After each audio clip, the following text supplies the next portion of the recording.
But first, let's return to that cohort of Islamic State women and their children.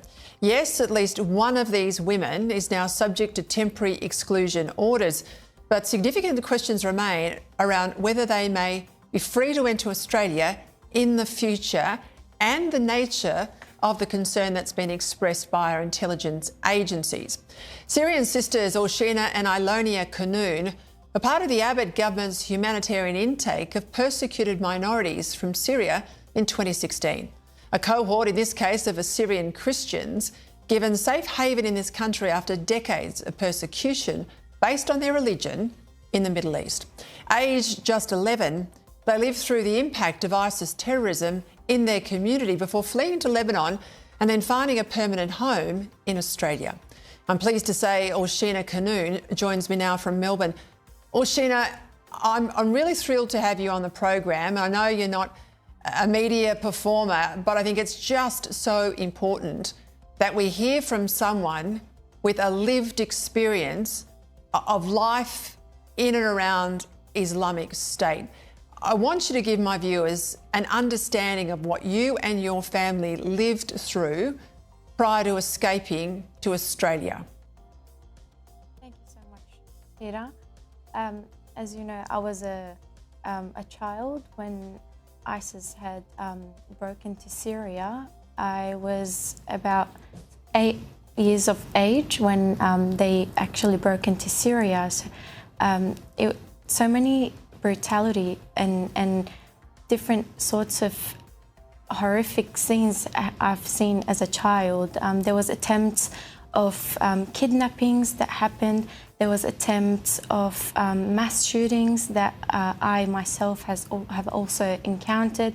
There was all sorts of kind of brutalities that you could also think of. But my parents faced hardships to take a decision to leave our country. However, this was not until, well, I call a turning point for their decision. That was when a bomb exploded into my friend's house. It was me and my sister at her house. We were celebrating the end of the school year. However, I just went into a nightmare, what I call, and then I woke up here in Australia and I found myself here. And yeah, very grateful. I'll get to you making the most of your...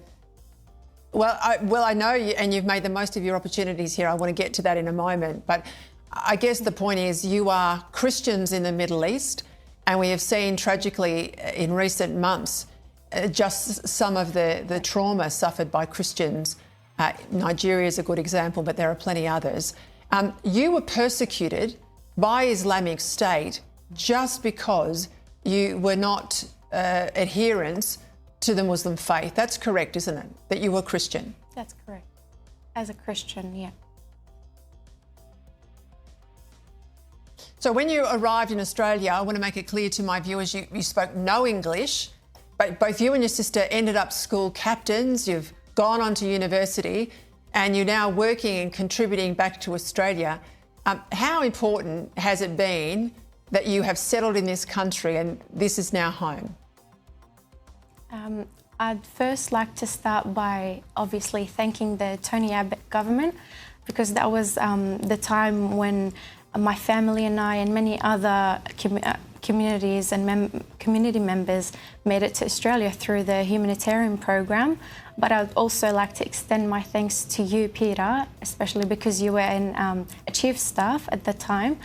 I'd like to start by talking about the different contributions and engagements the Christian community and the members of community that actually made it to Australia during that time. I reckon there's like zero rates of unemployment amongst those that were brought under the Tony Abbott government, but it also shows that we have love for this country. Like I can tell you that there's so many members from those communities that were brought here in 2015 and 16. Now they own businesses. Some of them are high school students. Some of them are university students like myself. They've made a lot of contributions to the country, and they still will continue to make more contributions. So I think it's about having the love for this country and being able to assimilate with this beautiful country's values, but also it's another message that... We are lucky to have you. Thank you. It's also a message... We want more people to come here and stay here that love our country. Just quickly, if you could talk to the Prime Minister, if your family could talk to the Prime Minister, if he said to you, should we take these women back to Australia, given they left to fight for Islamic State, given they have bred children with Islamic State terrorists, the cubs of the caliphate they called them, what would you tell the Prime Minister?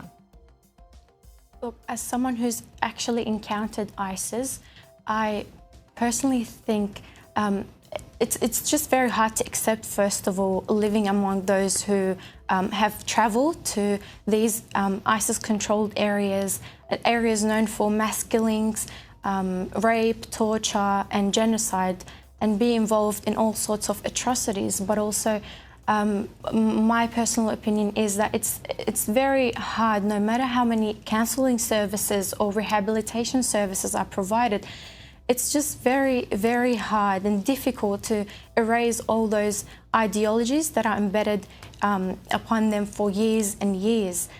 So it's very concerning to hear that there's, other than the two ISIS brides that were brought here 2 months ago, that there's 34 ISIS brides that the government is thinking of bringing into Australia. It's just concerning to think about it, and it's not something that should be forced upon us. Not at all, Orsina. I think you speak for all Australians with comments like that. And I am conscious that it brings a lot of trauma to communities like yours when these people come back to Australia, should they come back to Australia. Orsina, you are an incredibly brave woman and you are a magnificent Australian. I'm thrilled that you're on my show tonight. Thank you. Thank you.